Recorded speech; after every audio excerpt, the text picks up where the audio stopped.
live in the Studio 101B on the corner of North Road and Filbert. I bring to you live and direct the dynamic duo of Miss Kim Matson and her partner in power, Amanda Sykes. Good morning. Good morning. Good morning. Good morning. Good morning. Good morning. How you ladies doing? Good. Doing well. Yeah. What do you ladies think about the Super Bowl? I thought it was stupid. Not good stupid, just stupid. Yeah. I was Terrible disappointed. game. I don't like a blowout. And I'm fine with either team winning, really. I mean, this Right. time, because I was kind of thinking a three-peat would be pretty cool. Yeah. But I like the Eagles, and I was happy they won, but it was boring to watch. I'm I mean- not a huge fan of the Eagles, but I like some of their players. Yeah. I had thoughts of cleaning Yeah. my house while the game was on. I actually, And, scrubbing something or doing something productive other than yeah. watching that. I hot actually listened mess. to the sermon in the middle of the game There you go. because I was like, this is not boring. worth my time. Yeah, I like a game that comes right down to the wire and keeps you on the edge of your seat. Yeah. And this was not that. Yeah. Your heart can't take it anymore. Well, I don't like to be bored during what is allegedly the biggest football game of the year. Yeah. so. Right. Anyway, Yeah. that's why I'm wearing Green Bay today. Way to represent. Yeah, I like a cheesehead. So, Pastor Steve, again, Wolves.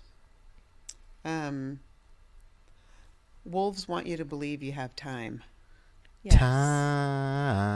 Time is on my side. Yeah. Yes, it is. No, it's Or not. not. Yeah.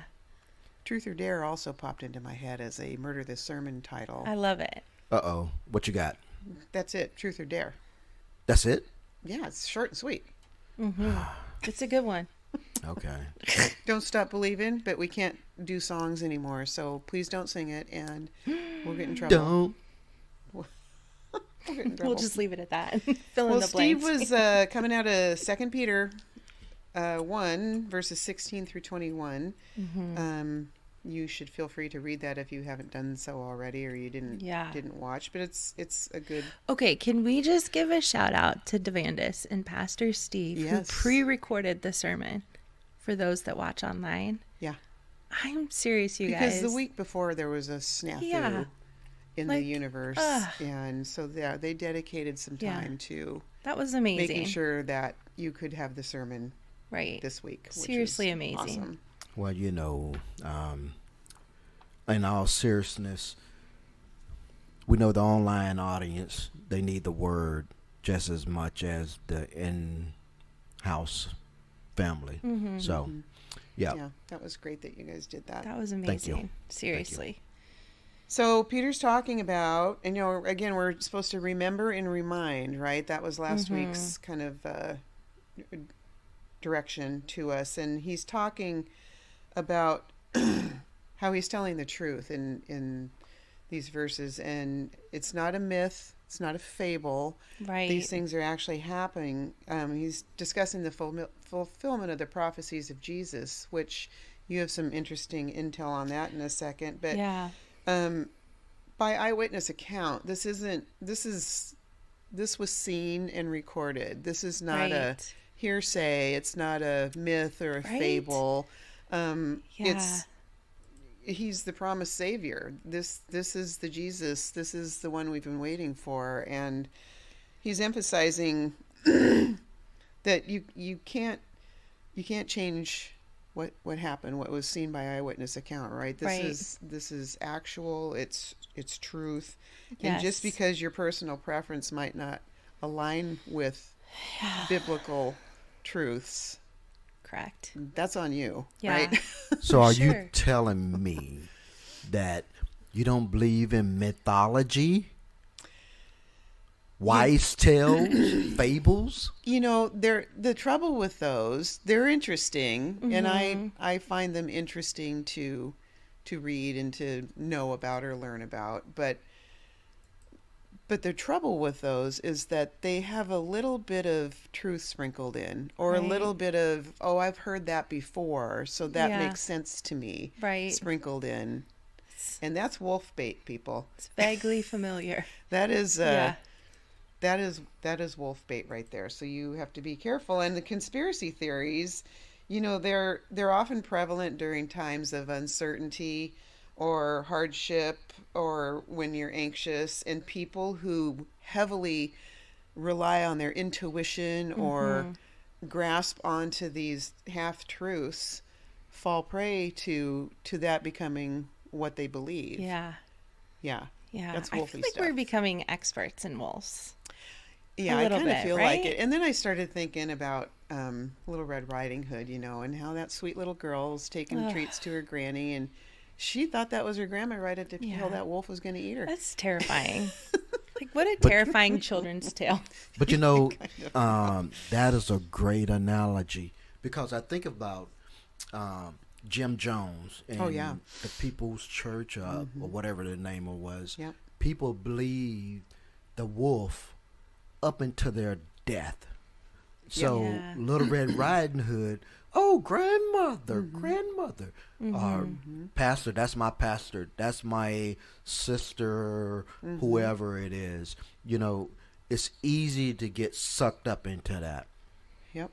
That's terrifying, too. And you were going to share that. Yeah, I read that there are at least 332 Old Testament predictions regarding the Messiah that Jesus fulfilled perfectly. Yep. And it made me just question, I believe people for way less than 332 times. Right. Right? Yeah. And Yep. so, I don't know, this whole section that Steve went over, all I could think of was authority, credibility, and trust. Those three words just kept popping into my head. Yeah, and just, gosh, everything was rooted in eyewitness testimony and the divine revelation, right? Right.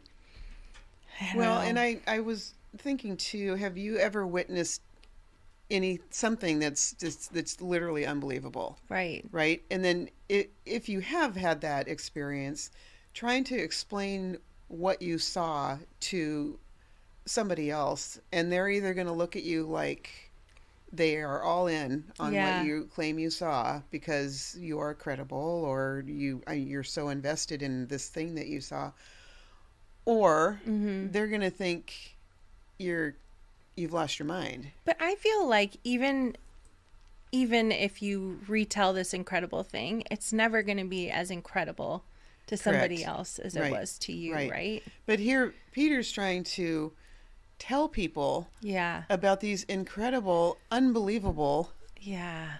things that have Right. happened and are going to happen, and they're not all buying it. It's Right.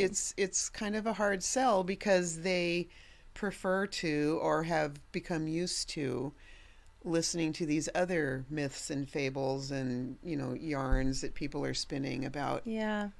what's happening, or what Right. has happened, or what's about to happen. Yeah. So the The thing I love about Peter, when you tell a story or you hear a story, you repeat a story, if you don't have one eyewitness, you'd be like, okay. And like to your point, Amanda, all those other prophecies and stories leading up to Christ, but you also have three witnesses that bear witness and saying, hey, this is what we saw. Three people can't come up with the same exact story, description, and everything. Yeah. Yeah. So that's why I kind of give credence to Peter. Yeah. Yeah, and Peter's telling us too that he's telling us about the movements of Jesus, and he's assuring us of his return. And Steve, talked about too how Jesus is preparing for us right now, right this second. Yeah. And we don't know when he's going to call us home. We don't know when he's coming back. We don't know any of those things. Right. So we need to be prepared. Yes. Right? And I think that piece of being prepared, the process of being prepared, again, I think we talked a week or two ago about, how you prepare for a trip, or you put a lot of thought into what you're going to pack in your suitcase. Yes. And probably more than what am I going to do if Jesus shows up right now. And while it's good to do those things, you obviously have to prepare to do a lot of things, but he's going to come when he wants to, and nobody knows. That's so made you just clear need to to us. be ready. The thief in the night. If I'd have known you were coming, I would have been ready. Yeah. Or I would have locked my. If you know something's big is happening, you prepare for that in a different way. And this is the biggest thing that's going to happen to any of us. And I think we need to be the most Jesus version of ourselves, right? Like, we just need to be striving towards that constantly. I think, Steve mentioned yesterday that we convince ourselves that we have time. We can take it easy. We're not in a rush. Right.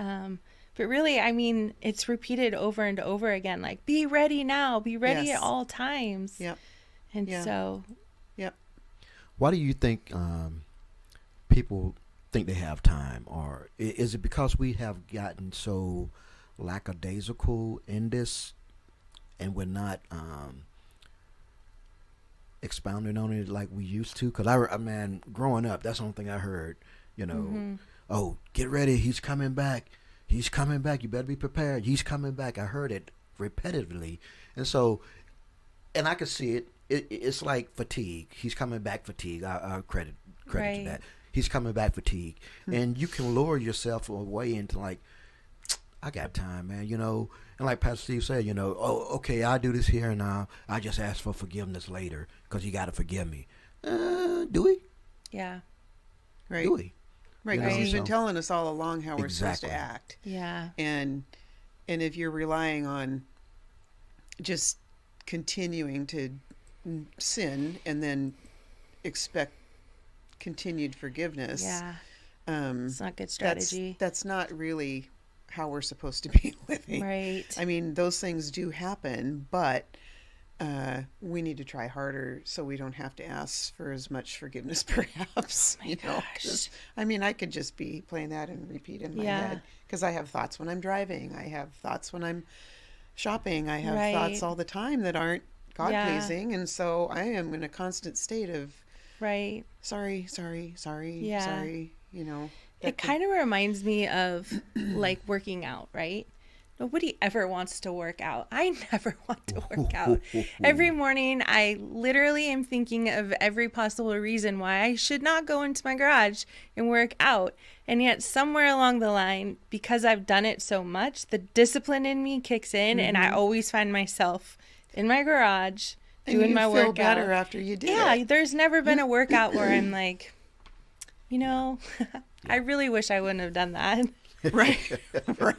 I feel worse because I did something good for myself. Yes, exactly. And I just am constantly trying to remind myself, like, the future me will so appreciate that I'm doing this now. Mm-hmm. Right. And it just feels similar. Well, and again, it's just lending time to Christ, right? I mean, he gave his life for us. What are we doing in response to that? Yeah.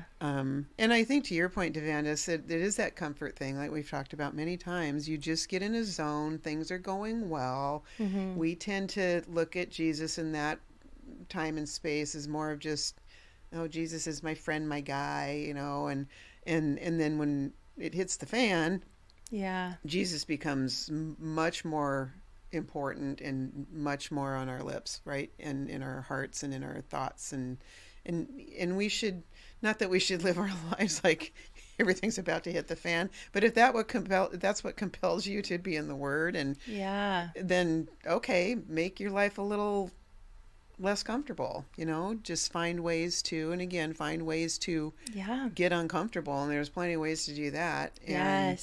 But I also think just being grateful and being really grateful. It's not lip service. I'm so grateful that I have this. I'm so grateful. Really mean that. And to understand how that should come across, you need to really understand hardship.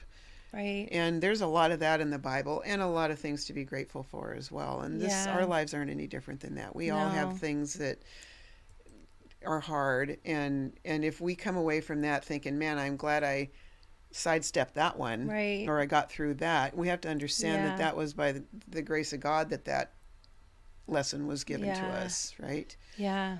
I think it's so important to step into the unknown and to lean into the discomfort, because that's like where all the good stuff happens, the growth, everything that you're striving for. Because when you stay in that comfort bubble, I mean, you're just, nothing ever happens. You just stay there. Yeah, It's so be scared a little bit. stagnant. It's okay. I actually walked into church a couple weeks ago, and Patty Trimble snuck up on me and scared the. So I got her back, but Yes. but yeah, kind of having a little.